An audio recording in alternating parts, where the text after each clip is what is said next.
चिता पर बैठा दिया जाता था और चिता में आग लगाया जाता था और अपने पति के साथ औरत भी क्या होती थी, जल के मर जाती। समझ में आ रहा नहीं आ रहा?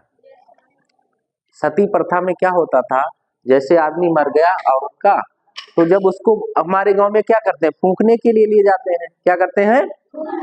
तो जब उनको फूंकने के लिए जाते हैं तो उनकी औरत को भी, उसकी पत्नी को भी लोग ले जाते थे और चिता जब बनाते हैं तो चिता के ऊपर औरत को भी बिठा देते थे। क्या कर देते थे?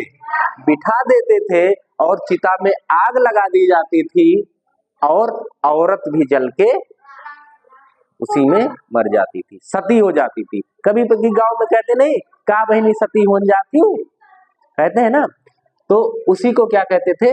सती प्रथा कहते थे, सती प्रथा कहते। ठीक है, औरत का अपने पति के साथ चिता में जल जाना क्या कहलाता था? सती प्रथा कहलाता। ठीक है, वो औरत क्या हो जाती थी? सती हो जाती। जौहर क्या है?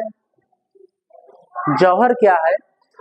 ये जब कोई दुश्मन किसी राज्य पर आक्रमण करता था और वो राज्य हारने लगता था, जो राजा हारने लगता था, तो उन राजाओं की जो रानियां होती थी, जो दासियां होती थी, यानी राज्य में जो महिलाएं होती थी, अपनी इज्जत को बचाने के लिए, अपनी आबरू को बचाने के लिए आग जला देती थी और उसी में कूदकर जल के मर जाती थी।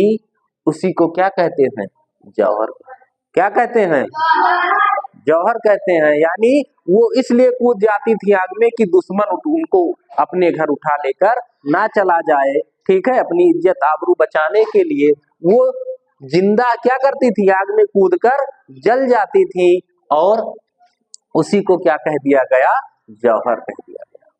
तो सती प्रथा क्या हुआ कि आदमी जिनका मर जाए वो उसमें बैठ के चिता के साथ जल जाए, वो सती प्रथा हो गया।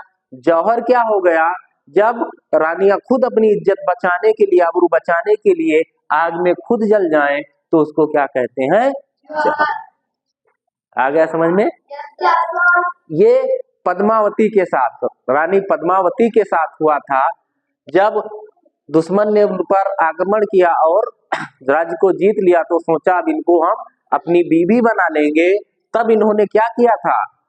आग में कूदकर अपनी जान दी। आ गया समझ में? धन्यवाद।